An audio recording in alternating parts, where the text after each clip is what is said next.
CPM കൊല്ലം ജില്ലാ സമ്മേളനത്തിൽ നേതൃത്വത്തിനും സർക്കാരിനും നിശിത വിമർശനവുമായി പ്രതിനിധികൾ. ആര്യ രാജേന്ദ്രനെ മേയറാക്കിയതിനും സന്ദീപ് വാര്യരെ സഖാവാക്കാൻ നോക്കിയതിനുമെതിരെ വിമർശനം. വിവരക്കേട് പറയുന്നവരെ 75 വയസ്സാകാൻ കാത്തു നിൽക്കാതെ പുറത്താക്കണമെന്നും ആവശ്യമുയർന്നു.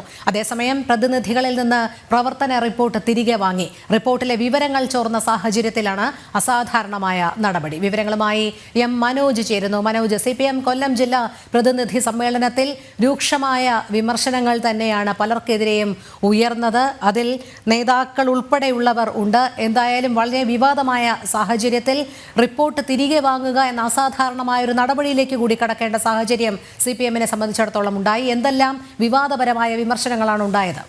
രോഹിണി, കഴിഞ്ഞ ദിവസം മുതൽ തന്നെ ഉയർന്നുകേട്ട വിമർശനങ്ങൾ, അതായത് സർക്കാരിൻ്റെ ഭരണം അത് പൂർണ്ണ പരാജയമാണ് എന്നുള്ള കാര്യമാണ്. അതിൽ തന്നെ പുതുമുഖങ്ങളെ ഈ മന്ത്രിസഭയിലേക്ക് കൊണ്ടുവന്നത് ഗുണം ചെയ്തില്ല എന്നുള്ളതും, അതോടൊപ്പം പരിചയസമ്പന്നരായ നേതാക്കളെ മാറ്റി നിർത്തിയത്, മന്ത്രിമാരെ മാറ്റി നിർത്തിയത് തിരിച്ചടിയായെന്നുമൊക്കെയായിരുന്നു വിമർശനം. അതോടൊപ്പം തന്നെ തിരുവനന്തപുരം കോർപ്പറേഷനിൽ മേയർ ആര്യ രാജേന്ദ്രനെ മേയറാക്കിയതിൽ വലിയ തരത്തിലുള്ള വിമർശനം ഉയർന്നിട്ടുണ്ട്. അതായത് BJPക്ക് അവിടെ മുന്നേറ്റമുണ്ടാകുന്നു, ആര്യ രാജേന്ദ്രനെ പോലെ ഒരാളെ മേയറാക്കി കൊണ്ടുവന്നത് മണ്ടത്തരമായി പോയി എന്നുള്ള കാര്യമാണ് പ്രതിനിധികളൊക്കെ ഉന്നയിച്ചത്. അതോടൊപ്പം തന്നെ EP ജയരാജനെതിരെയും രൂക്ഷമായിട്ടുള്ള വിമർശനം നടന്നു. ആത്മകഥ, ഒരു നേതാക്കളും ആത്മകഥ എഴുതരുത് എന്നുള്ളതാണ് പ്രതിനിധികളുടെ ആവശ്യം. അതായത് EP ജയരാജന്റെ ആത്മകഥ വിവാദമൊക്കെ ചൂണ്ടിക്കാട്ടിയായിരുന്നു ഇത്തരത്തിലുള്ള വിമർശനമുണ്ടായത്. കഴിഞ്ഞ ദിവസം ആഭ്യന്തര വകുപ്പിനെതിരെയും ഇത്തരത്തിലുള്ള വിമർശനങ്ങളുണ്ടായി. അതായത് മുഖ്യമന്ത്രി കൈകാര്യം ചെയ്യുന്ന ആഭ്യന്തര വകുപ്പ് കൃത്യമായും പോലീസിനെ നിലയ്ക്ക് നിർത്താൻ കഴിയുന്നില്ല എന്നുള്ള കാര്യം തന്നെയാണ് പ്രതിനിധികളൊക്കെയും ചൂണ്ടിക്കാട്ടിയത്. ഓരോ ചർച്ചയിലും ഇത്തരത്തിലുള്ള വിമർശനങ്ങൾ രൂക്ഷമായി കൊണ്ടിരിക്കുകയാണ്. അതോടൊപ്പം തന്നെ വിഭാഗീയതയിൽ കരുനാഗപ്പള്ളിയിലടക്കം ജില്ലാ നേതൃത്വം ഒരു പക്ഷത്തിനോട് മാത്രം ചേർന്ന് നിന്നു എന്നുള്ള കാര്യമാണ് സൂചിപ്പിക്കുന്നത്.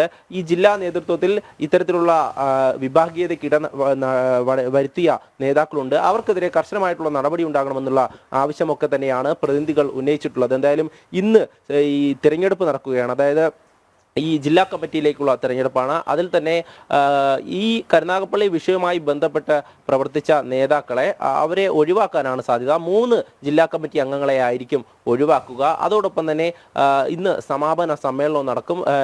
സംസ്ഥാന സെക്രട്ടറി ഇന്ന് ഈ വിമർശനങ്ങൾക്കുള്ള മറുപടിയും നൽകുമെന്നാണ് അറിയുവാൻ സാധിച്ചിട്ടുള്ളത്. എന്തായാലും വലിയ തരത്തിലുള്ള ചർച്ചകൾ ഈ ജില്ലാ കമ്മിറ്റിയിൽ തുടർന്നു വരികയാണ്. ഇതിൽ തന്നെയാണ് ഈ പ്രവർത്തന റിപ്പോർട്ട് സംബന്ധിച്ച്, അതായത് റിപ്പോർട്ടിൽ BJPയുടെ വളർച്ച, അതായത് സാധാരണ ഒരു ബൂത്തിൽ ശരാശരിയായി 150 വോട്ട് BJPക്ക് ഉണ്ട് എന്നുള്ള കണക്ക് വിവരങ്ങളൊക്കെ ഉൾപ്പെടുത്തിയാണ് റിപ്പോർട്ട് തയ്യാറാക്കിയിരുന്നത്. വലിയ ആശങ്കയൊക്കെ പ്രകടിപ്പിച്ചുകൊണ്ട്, അതുകൊണ്ട് തന്നെ അത്തരത്തിലുള്ള വിവരങ്ങൾ പുറത്തായി എന്നുള്ള കാര്യം മനസ്സിലാക്കിക്കൊണ്ട് റിപ്പോർട്ടുകൾ ഈ പ്രതിനിധികളുടെ കയ്യിൽ നിന്നും തിരികെ വാങ്ങുന്ന ഒരു സാഹചര്യമുണ്ടായി. സാധാരണ അത്തരത്തിലൊരു നടപടി ജില്ലാ സമ്മേളനങ്ങളില്ല. എന്നാൽ ഈ റിപ്പോർട്ട് തിരികെ വാങ്ങിയിരിക്കുന്നു. അതോടൊപ്പം തന്നെ ഈ ചർച്ചകളൊക്കെ തന്നെ നടക്കുന്നത്, അതായത് നേതൃത്വത്തിനെതിരെ രൂക്ഷമായി തന്നെ പ്രതിനിധികൾ വിമർശനം ഉന്നയിക്കുന്നു, സർക്കാരിന്റെ ഭരണപരാജയത്തെ ചൂണ്ടിക്കാണിക്കുന്നു.